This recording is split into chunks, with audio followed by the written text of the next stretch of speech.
Warning, this video may be longer than normal. I try to make these videos as short as possible, but fortunately or unfortunately, whichever way you look at it, I have a lot of plants. So grab your favorite beverage of choice, sit down and enjoy the tour of the garden.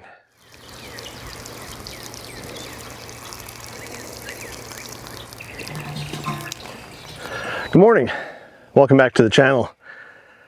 So you may have noticed, if you're a regular follower of the channel, I didn't post a video up on Monday. I did put a note in the community tab on the YouTube homepage there that I have a cold. And I'm still recovering actually from that cold. I was out of it. I thought I was going to be able to do a short sometime during the week, but unfortunately the cold just still was hanging with me, and I had a lot of little projects to do here around the garden, which I'll talk about in upcoming videos. We're not going to start in the vegetable garden today for the garden tour, because if you read the title, it says the spring garden tour. Woo! So we're going to tour the whole garden. It's a total of 1.5 acres. It's in my entire property, and I'm going to go over what I'm doing, where, what's happening. Hopefully we might be seeing in the future. And there definitely will be a summer garden tour this year because I'm expecting a lot of flowers and a lot of really awesome things happening. Well, that's what I'm expecting. We'll see what Mother Nature throws at us. But in the meantime, let's start out in the orchard. Behind me is the corner of the property I call the orchard. Now I'm going to throw a map up here on the screen, and hopefully you could follow along as I move around the garden here.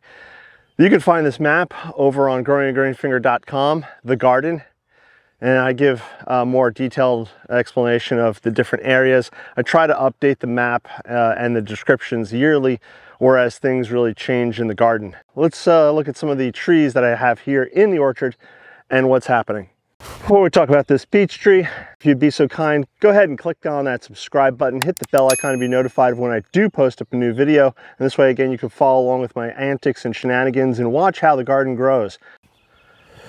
So right here, we have a peach tree. This is Red Haven peach.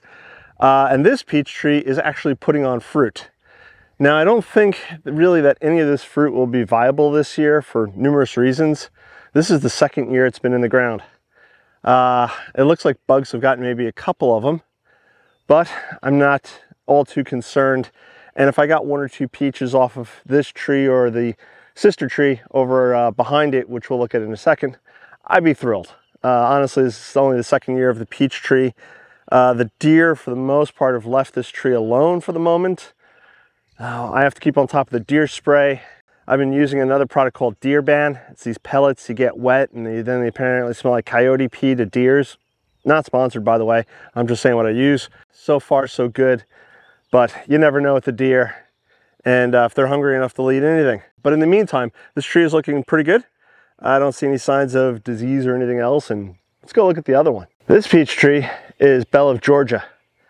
Now, from my understanding, if you have 2 different types of peach trees near each other, they can cross-pollinate, and that produces more peaches or so. I'm not a peach expert, didn't pretend to be, I won't pretend to be one, still a newbie gardener, learning these things as I go along. But I do know my wife likes peaches, so that's why I'm growing peach trees. That, and they have lovely flowers. If you follow me on Instagram, I'll put the thing up over here.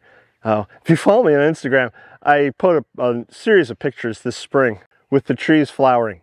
Absolutely wonderful, beautiful, stunning. And if you don't follow me on Instagram, give a follow on Instagram, because even when I'm sick with like a cold or something, I can still walk outside usually and take a picture of some lovely plant, beautiful flower, or something else that's interesting and post it up on Instagram. If you don't want to sign up for Instagram, if you're not a follower of Instagram, go over to growinggreenfinger.com, scroll to the very bottom of the page, and I usually have all my Instagram pictures there. Let's look at a couple of the other trees here in the orchard. Right here, we're surrounded by this ugly pole and string fence, is a red Jonathan apple tree. Now, I got this as a bare root from, I think it was Arbor Day Foundation, and it was growing, life was good, and then the deer decided to start munching on it. So I started erecting a little fence around it. One day, hopefully when it's 10 to 15 feet tall, I won't have to worry about that. But in the meantime, this poor abused twig is sitting here in the middle of this circle. In the fall or winter time, I can't remember which, but I took some of my compost, which I knew wasn't fully rotted down. It didn't get hot enough, but I figured I can use it as mulch, and whatever isn't rotting down will continue to rot down once on the ground, etc., etc.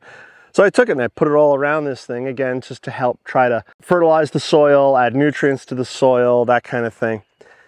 But because it didn't get super hot and it didn't fully rot down, I now have verbena, foxglove, I think there's an agastache there, and I even have, I believe those are petunias growing within this space. And honestly, that's perfectly fine.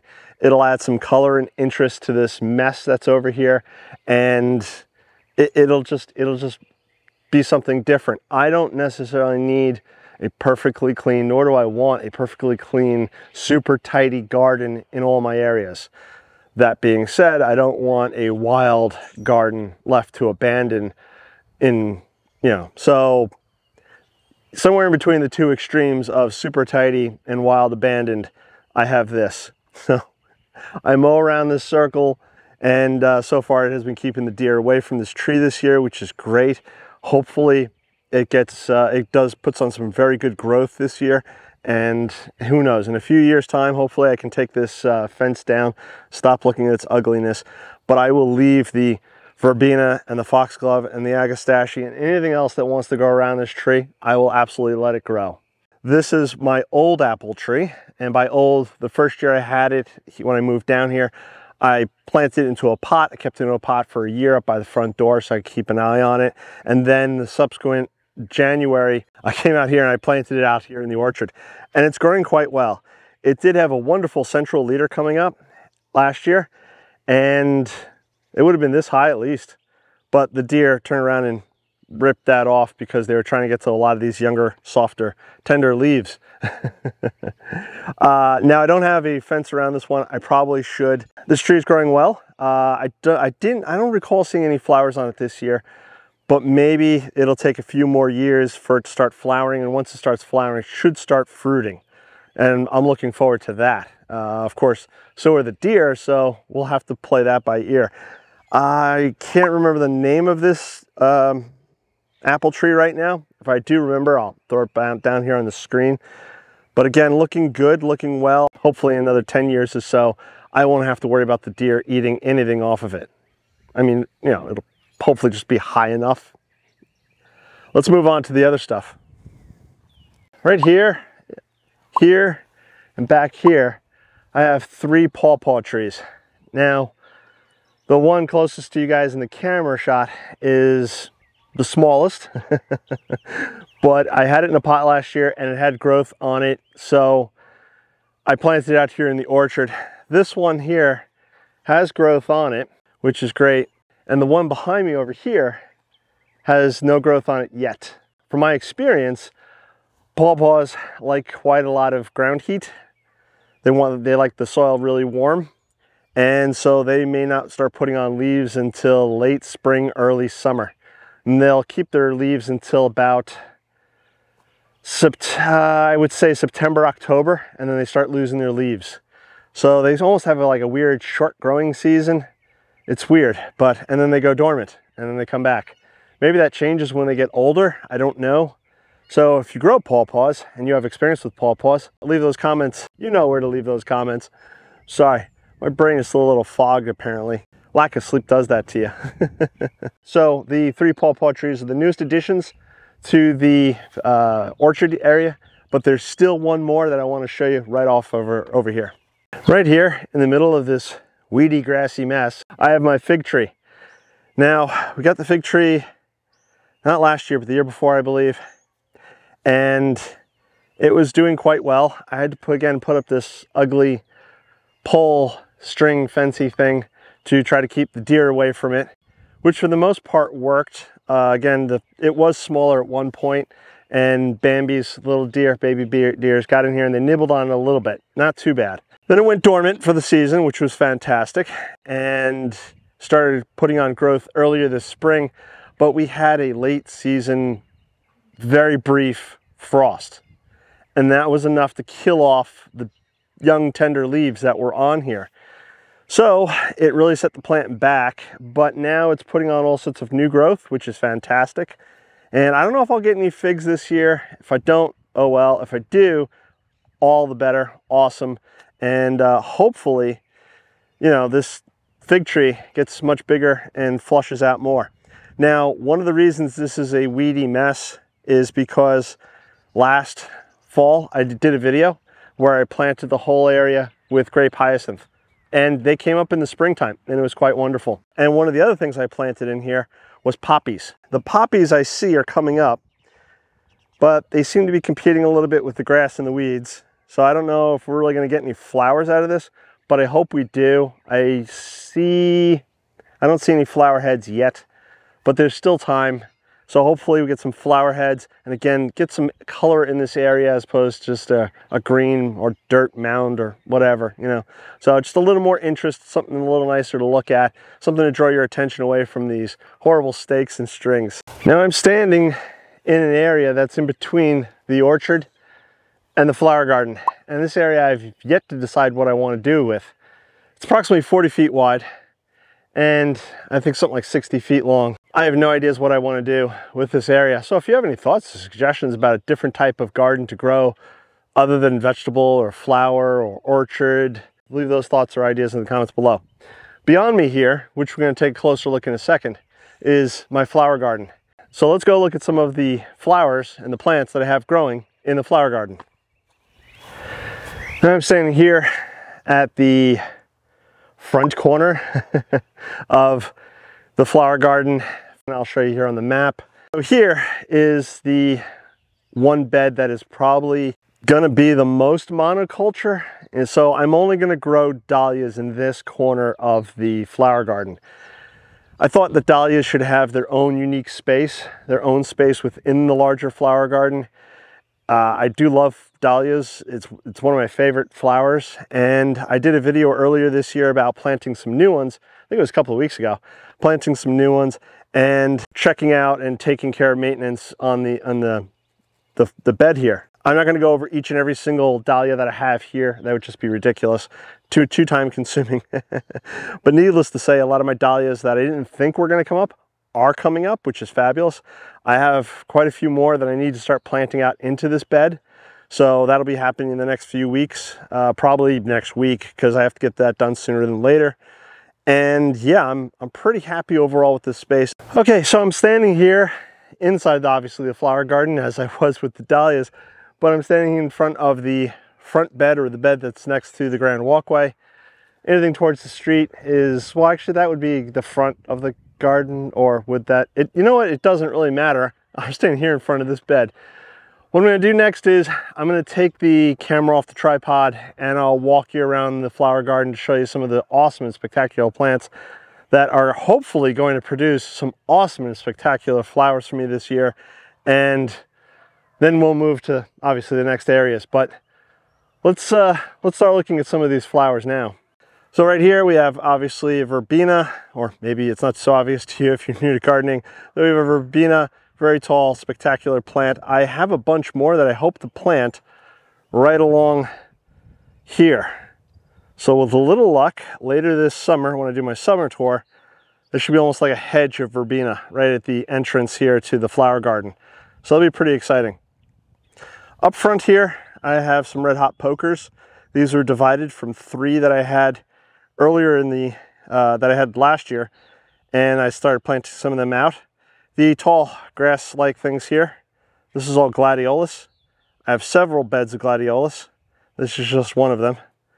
And there, I tried to almost do like a drift right through the bed here. And you'll notice that there's nothing super formal or even color coordinated with the flower garden. I'm almost planting it cottage style. So cottage style basically means you take any and all of your plants and you just toss them in the ground, and that's that.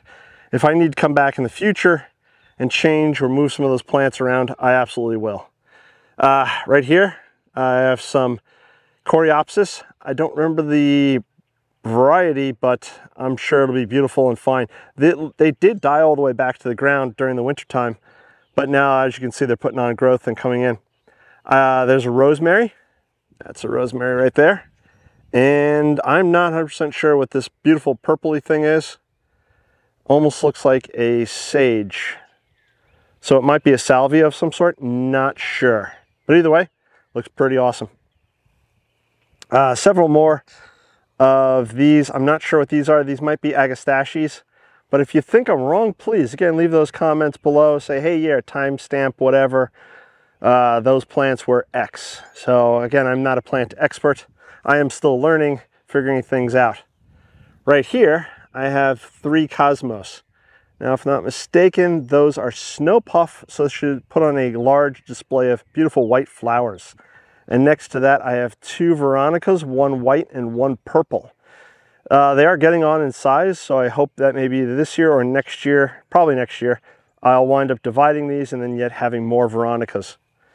Every year, I think a lot of people across the country go out and buy mums, and we grow them in our pots, and then maybe they don't last throughout the winter, or we throw them out or whatever. I plant mine in the ground here. So I have these beautiful mounds of mums, and I have mums elsewhere in the garden flowering right now, and I'll show you that later on.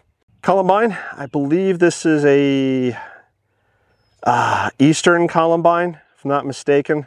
And you know, you really can't, the flowers are all pretty much gone, but it had a beautiful display of these red, yellow flowers earlier in the year. Here's some more gladiolus. They're doing quite well, and there's a canna right there. And next to the canna are two clary sage salvias. So I have 2 clary sage salvias right there. And right back here, I have a dahlia. I don't know the variety of dahlia, but I left it in the ground again last year, and it's coming back with a vengeance, and I'm really excited about that. Not all my dahlias are planted just in that one corner. I will have other dahlias planted throughout the garden. They'll probably be mixed dahlias or just dahlias that I lost tags to that I just decided to stick in the garden someplace. Here in the back, you can see quite a few of my hedges or my bushes, which I eventually hope to create a hedge. Eventually, I hope to have the entire flower garden surrounded by boxwood hedging. These giant purple things, those are pineapple lilies. And if you've never seen a pineapple lily flower before, you're missing out on something really cool.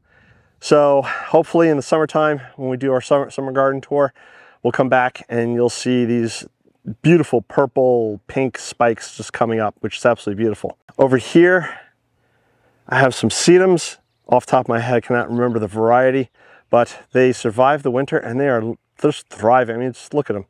Oh, beautiful bushes there. Now, in front of those, I have a couple of daylilies, which I don't know the names to.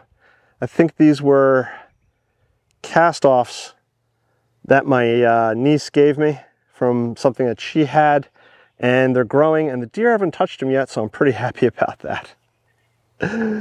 Next to the pineapple lily here, I have a Husker penstemon, and that's again doing quite well. Planted that a few years ago. Tucked off to the side here, I believe that's a blue globe thistle. We'll have to wait until the summer to see that thing flower. Should be hopefully very awesome. And right up front here, I have a couple of asters. I believe these are pink Henry asters. And then down here, right in front of the bed, these are Alaska Shasta daisies. So again, hoping that the display of flowers comes in this year, and it's just going to be awesome. More gladiolus. Got a lot of gladiolus. My wife wound up buying 500 bulbs, or corms, or are they bulbs, corms, whatever they are. She bought a lot of them, and I had to plant them. It wasn't fun. So what we have here is a white yarrow, and this is a thug because it's sending out these runners, and it's overtaking other plants.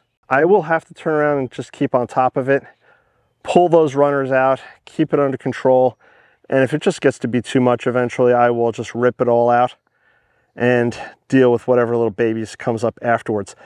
Either way, some small plants here in the front which totally elude me. I planted them last year or the year before. Maybe they're rudbeckias of some sort, not 100% sure. More gladiolus. Back here, I have Festiva maxima peonies. Now, I see no indication of them flowering this year, but I'm hoping that they eventually will. Here's some cannas, which I don't know what they are. But again, they survived our frosts and they're coming up, and I think that's pretty awesome. Right next to them, I have lemon gem magnolia, or marigolds. Lemon gem marigolds, do apologize. And they're sort of a dwarf marigold. I don't know how tall most marigolds get, but these ones just get a couple of feet tall. But when you brush against them, they let off a wonderful lemon aroma, which is really, really awesome. Here we have Sarah Bernhardt peony. This plant is looking really good. There's 3 of them right here. But again, no indications that they're going to flower this year. So maybe they won't flower until year 3. Not sure. But it is surrounded by these gladiolas. So again, I have a lot of gladiolas. Don't know if you've picked up on that yet. So again, the summertime should be an incredible, incredible display. These 3 mounding plants right here are Ruby Kiss Coreopsis. I planted them last year. Don't remember what the flower looks like. If I remember, I'll throw it up on the screen here. But yeah, really nice looking plants so far. Up front, we have some more Shasta daisies. And again, I don't know if they'll flower for the summer or if they'll just wait till the fall. But either way, the plants are looking very healthy. Behind it here and off to the side, I have a few Rebecchias. These are Prairie Sun Rebecchias. And I'm hoping that I get some nice flowers. Nicer than that one. That one seems to be a bit short. But either way, still a nice flower. In the back, I have several lilies, lots of lilies. And these lilies were next to the house in a spot that didn't get quite enough shade. And they were doing all sorts of weird leaning. But in the spot where we're at now, they get 12 plus hours of sunlight during the summertime. They are loving life. So we have White Tiger, Casablanca, another one that eludes me here. That's another Casablanca. Thought I had a 3rd one in here. But White Tiger and Casablanca lilies, they're coming up. They're looking good. And I really hope for some incredible displays from them this year. I think I'll be in for a real treat. Now, right here in front, I was supposed to have Mount Everest alliums. But they all seem to have either not come up or come up and died. Not sure what's going on with that. I had 3 of them. Don't know what's happening. So, yeah, it's a little disappointing, but, you know, not everything that gets planted survives and thrives. In the front here, I have Silver Fox Foxglove. Now, these foxgloves are supposed to be more sun tolerant and heat tolerant. We're going to find out. And if they do well, that'll be really exciting. Behind them, I have Drumstick alliums. Right now, you probably just see a few wispy, what looks like grass, but they should hopefully come start flowering in the next few weeks. And then, of course, in the back, I have more gladiolus. If we move to the side here, I believe those are, what are we? Red Summer Salvias. So I have several Red Summer Salvias coming up here in the front. And I'm not sure what that is in the back. Can't see the tags. Oh, they're snapdragons. So I have a lot of snapdragons too this year. Here's some more red hot pokers. And so I did another clump over here. I have a couple of clumps floating around. And if we move to the front again, I have a few different types of salvias here. These are more bushy and moundy. Right here, this mess right here, which I have to take care of either today or tomorrow, is my Azure's Blue Sweet Pea. I've tried growing sweet pea here in the past. It didn't quite work out so well. I think part of the problem was I didn't put the seeds in the ground early enough, so the roots didn't establish before the summer heat, and therefore the plants died. So this year I planted the seeds back in February, and here we are today. I need to help it climb up the trestle here a bit better, but it is putting on these lovely blue flowers. If you can see that. That's really awesome. Behind it, I have purple angelica, and I have 3 of them. Picked them up at a local plant sale. I'm hoping that they grow as tall as they're supposed to and just look as awesome as they're supposed to. I believe they're supposed to get to 4 foot tall. Fingers crossed on that one. Now, this is probably a garden design no-no or mistake, but right here on the corner, I had a lovely display of Dutch iris, which are now fading back, and I had grape hyacinth all through in here. Those are done. Those are spring things, and they're going over now. So this spot will be essentially bald as it were, until next spring. So I don't know if I should interplant something else within them or just leave it as a blank spot until next spring. I don't know, but I'll figure that out. Or if you have any thoughts or comments, again, please leave those below. There's a little break here so you can get from the driveway into the flower garden. And next to that, we have Ballerina Red Sea Thrift. I picked these up earlier this year at a local Lowe's and just enamored by the flower here. It's absolutely beautiful. Beautiful pinks. And I mounded them up relatively high because they don't like wet, soggy feet, and I have wet, soggy ground. In the front, I have more red summer salvia. In fact, one of them is flowering right now. And if the camera will focus, there we go. Hopefully later this year, they start putting on a little more growth and side shoots, etc., etc. These snapdragons, these were overwintered in the greenhouse because when I decided to plant them out last year, it was just too late and I was afraid the cold was going to hurt them. So I overwintered them and then I planted them out, and now look at them. Just spectacular. Absolutely beautiful. Behind it, I have a rosemary. I have a couple of rosemaries, I just stuck them in the ground, let them grow, something of interest, especially in the winter time. They'll stay evergreen when everything else dies back. Right up front here, these are crouching tiger zinnias. So hopefully they'll put on a wonderful display of orange flowers. Behind them are some more cosmos. I seem to have lost the tag. Well, they're probably snow puff. So we'll have some nice, lovely, soft flowers there in that little batch. Bra Val gladiolus. So it's just a small little clump right here. And if I'm not mistaken, those are supposed to be a yellow flower. So that should be pretty awesome. Right up front here, we have another collection of red hot pokers. And one of them has already put up a flower stem. Here we go. Isn't that awesome? Hopefully, again, by the summer tour, there's a lot more spikes that have been thrown up and a lot more growth. In the back, another rosemary, and next to it, a bee balm. I picked this one up recently too. So, and hopefully get some beautiful flowers out of that later in the summertime. Around it, we have bonfire salvias. Here we have some apricot lemon cosmos. In fact, here's one flowering. That's pretty cool. So hopefully when the plants get a little older and they start bushing out a little bit more, there'll be a really awesome and spectacular growth of flowers, you know, explosion of flowers, just an explosion. In this bare spot right here, I planted 4 cotton seeds, and I have, it looks like, 2 coming up. These are red foliated white cotton, so the foliage or the stems will be red, and of course the cotton will be white, and we'll see that in the fall once they get done doing their thing, if they survive that long. But right now they're looking really good. There's a crepe myrtle here. So once this gets older, it should start throwing a lot more shade around its base, which then means this entire area here will change. And it'll go from being less of a sunny spot, we're in the shade because it's morning time, but it'll go from being less of a sun spot, more of a shade spot. At which point, anything that I have here that needs sun, I will move out, and then in its place, I'll put more shade-loving plants. But that's 5 years down the road. Right up front, we have some white breeze daisies.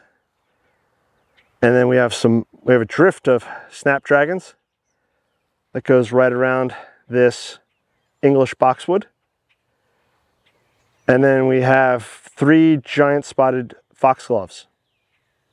Now this whole area right now is in shade, but I think it's before 10 o'clock in the morning. And by 1 o'clock we'll be in sun, and then it stays in sun the rest of the day. So this is a partly shade, mostly sunny spot, I would say. And that'll change over time, and that's mainly because of the tree here, the pine tree, that's above it. So that pine tree may fall down one day, I may trim it up, whatever the case may be. Right now, it puts out the morning shade. And right here, right at the end of the bed here, I had just I as you can see, a lot of grape hyacinth. And I'm gonna leave this spot here, I think. Just leave it all the grape hyacinth, because next year I think it'll be even more spectacular. I think there's about 100 plus bulbs in here, 150 or so. So I think next spring it'll be yet even better with yet more grape hyacinth coming up. Okay, so here's the end of the bed along the driveway. And what I hope to do in maybe the near future, the next year or two, is run this out towards the telephone pole, 60 feet to match the front, and then run it back up towards the dahlias where we started this tour of the flower garden. And of course, fill in all of that with hedging and flowers and plants and trees. I can foresee now on the far side planting maybe a banana tree, a palm tree, things that I've never grown before, but I really want to grow and really want to try to grow. And I know there are varieties that I can grow here in growing zone 8A without having to take ridiculous precautions. You know, plants that are hardy enough to put up with the mild freezes that we get here during the winter time. So that's what I'm looking forward to in the future, and that's what I'm hoping for. So if you haven't subscribed, please subscribe, click that bell icon to be notified. Okay, so here I am now on the other side of the driveway, and as you can see, I have some boxwoods in front of me. I planted these when we first moved in, and the idea is to have a continuous line heading down towards the house of boxwoods that were going to be about 2 foot high, trimmed formally box style, and it's kind of happening. Maybe I'm just impatient. The rule book said plant them 2 feet apart, and I don't know if that's a mistake. So I feel like maybe I should have planted them closer together, but live and learn. They're here, they're growing.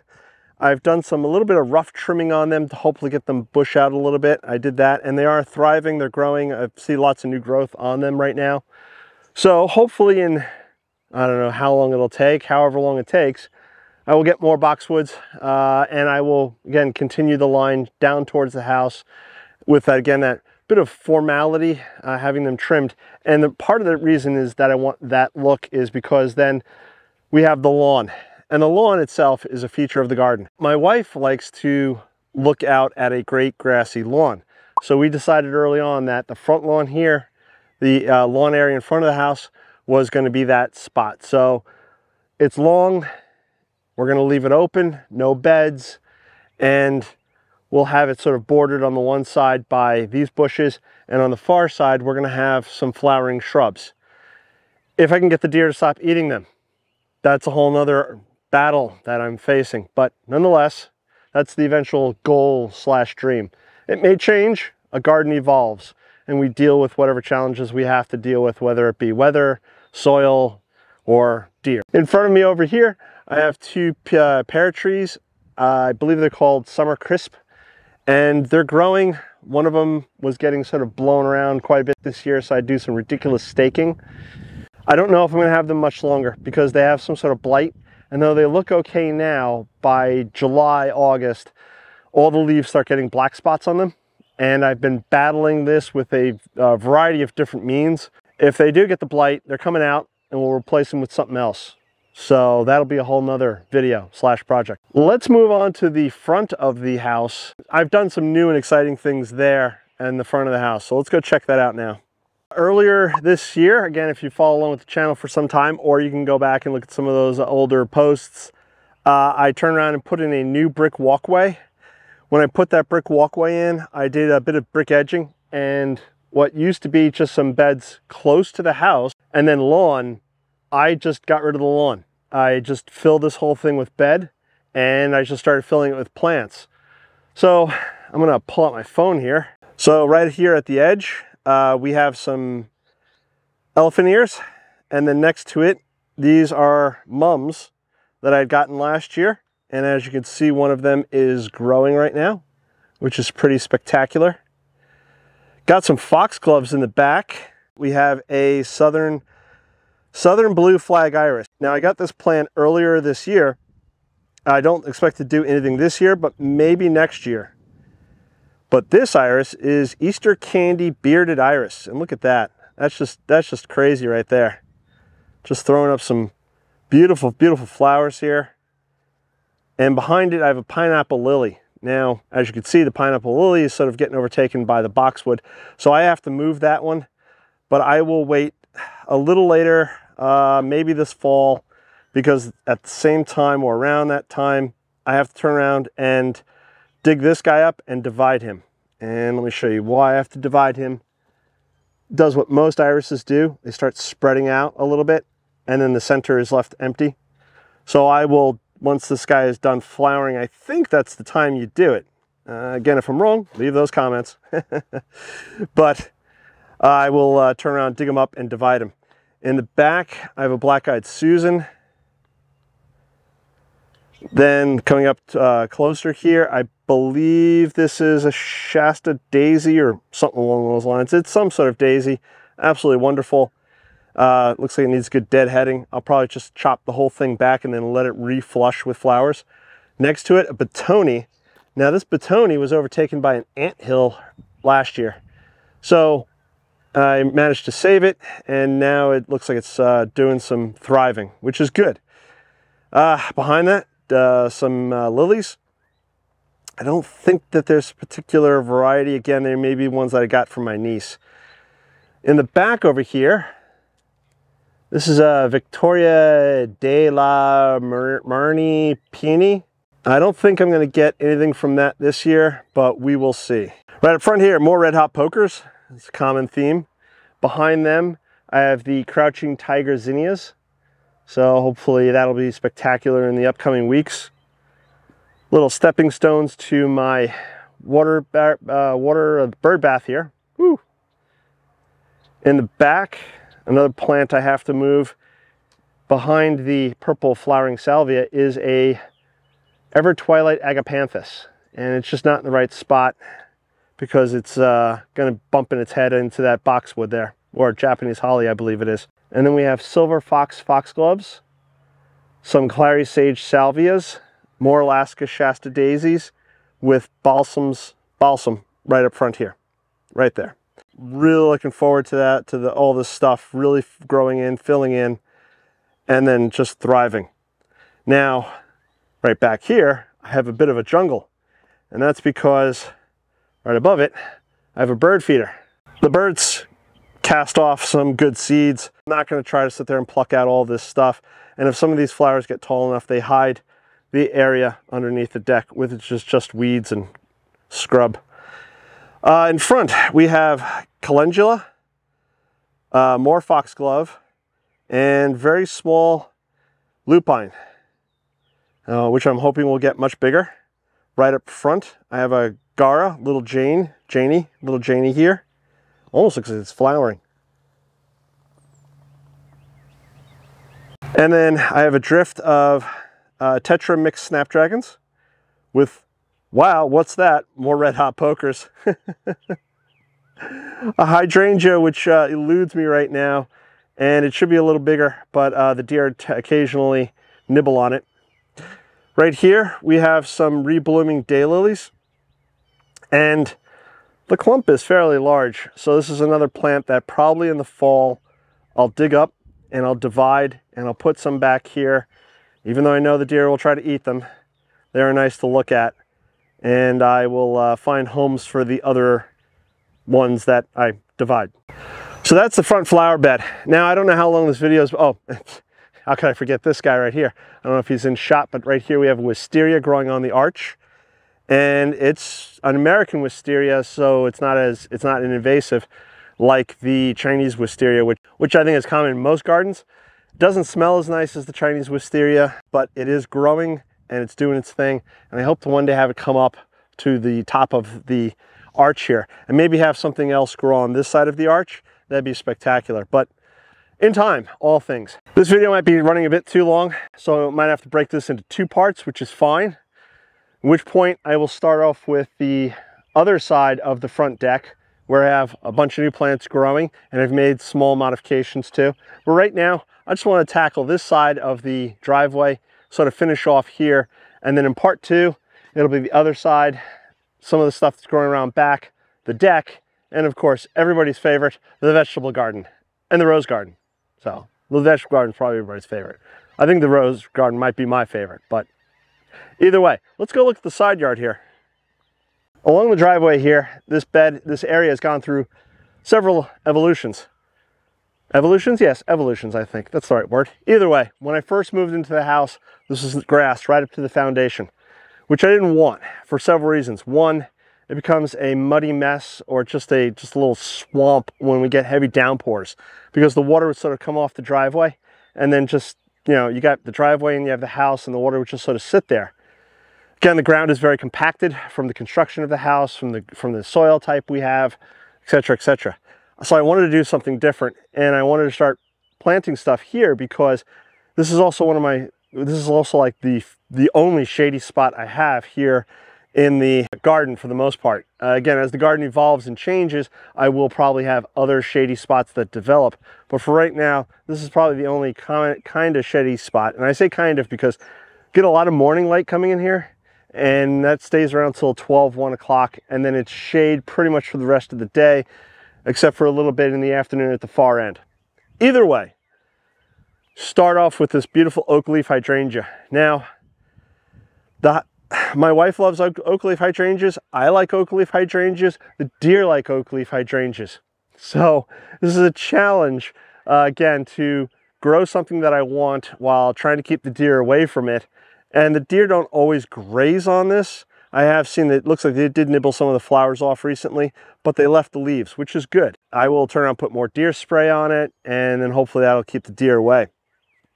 But I've planted a bunch of other plants in this area, so I'll try to show you that now. All right, so right up front over here next to the oak leaf, we have some silver foxglove. Now the silver fox, I forgot to mention, is only about 2 foot tall, but because it's a foxglove, it should self-seed and keep germinating and keep going that way, and I'm all for that.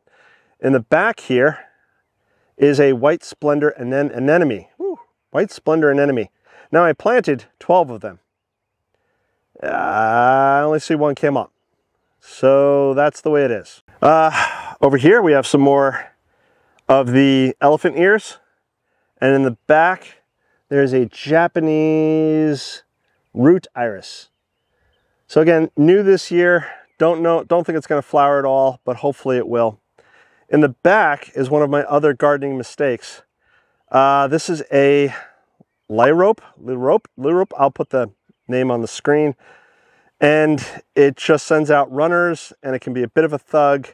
So I will try to keep it in control and keep it to the size I want, but eventually it just may become too thuggish, at which point I'll have to remove it. New plant I found last year is bugleweed, and it's supposed to be a ground cover. It has really extraordinary colors here. Puts up with the damp, puts up with the shade. Again, I don't see it being a thug at this moment, but if it does start to become a thug, well, it can battle the lorope, and the two of them can have war. But in the back over here, I also have a Honery Jobert Japanese anemone. Thought I lost that one with the winter freeze, but that's coming back. And in the back is a Summon Substance Hosta. Deer love to eat hostas, so yeah, it's another challenge. Right up front here, I have an astilbe. I don't know what variety it is, but in front of that, I have some lemon coral sedum, which actually this year seems to be spreading, which I'm okay with. I like lemon coral sedum. It's very pretty. It's a bright, colorful plant there. Right up front here, I have some more silver foxglove. So a couple of different clusters. And again, hopefully they'll self-seed and over time just fill itself in and take care of itself. And back in here, these are some foxgloves. Also, I believe they're giant spotteds that I planted this year. And then there's white summer agapanthus. And then there's some alba foxgloves. Now these foxgloves should get to about 4 foot tall and have white flowers. So that'll be exciting. More of the bugleweed growing amongst. But then down here, I thought this was toast. California red calla lily. Oh. And if I remember correctly, the flowers on this are red and they're absolutely beautiful. So I'm looking forward to that early in the summer. More daylilies. So again, filling in the space. And the bugleweed seems to be filling in the ground all around this stuff, but it doesn't seem to be bothering the plants themselves. So again, if it does appear that it's, you know, out of control or more of a thug, then I will remove the plant or, you know, again, trim it back. Right here, we have a magnolia, I believe.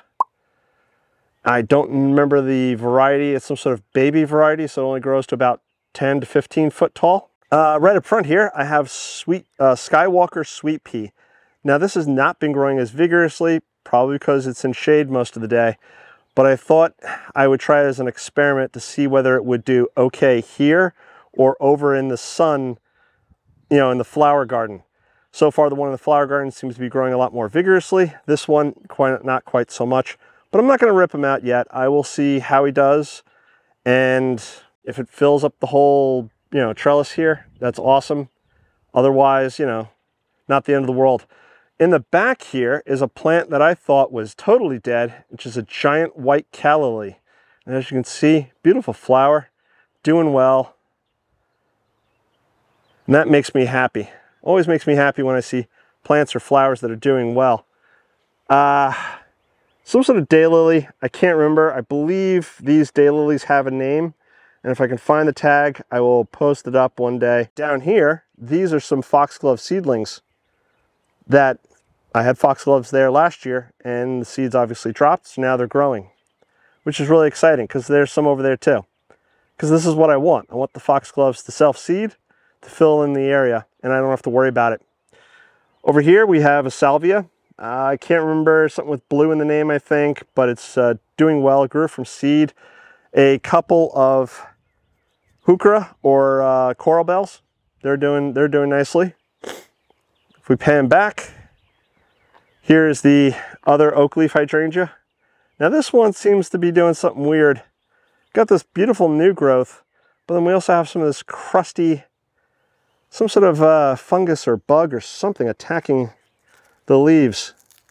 So if you know what this is, leave a comment below. If you know how to treat it, again, let me know in the comments below. I don't think it's the sun. I think it's something else. Maybe it's a bug. I don't know. I have to do some homework, or again, if you guys know, please leave those comments. And again, here's those coral bells. Now this coral bell, which I'm pretty sure that is a coral bell, totally died back last year. And this is how he's responding. Just totally shooting up, which is crazy. Next to it, there is a hosta, obviously, and another hosta. Now, this hosta in the back here is Empress Wu, and it gets giant, if allowed to, if the deer don't eat it. And this one here, I think, is at full height already. So I think what's going to have to happen is I'm going to have to move this one, maybe up here more. Again, the deer like to eat the hostas, so we'll see what happens and how that goes. In the back, I have a ostrich fern, and I have some lungworts, and there's a trillium, and I think there's another trillium hiding around. Oh, you can just barely see it in the back, underneath the hosta. Those trilliums will be dying back soon.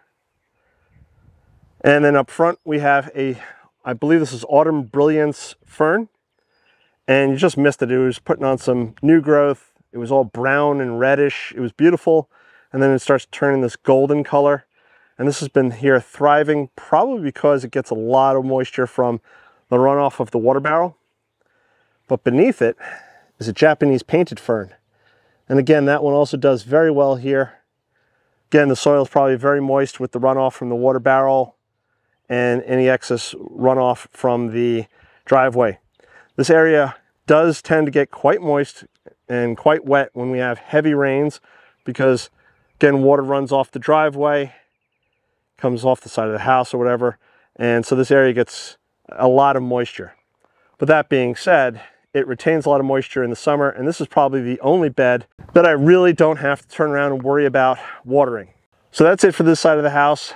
We're now going to go do the other side of the house and then work our way back around the back. We'll look at the back deck, and then we'll finish the tour off with the vegetable garden and the rose garden.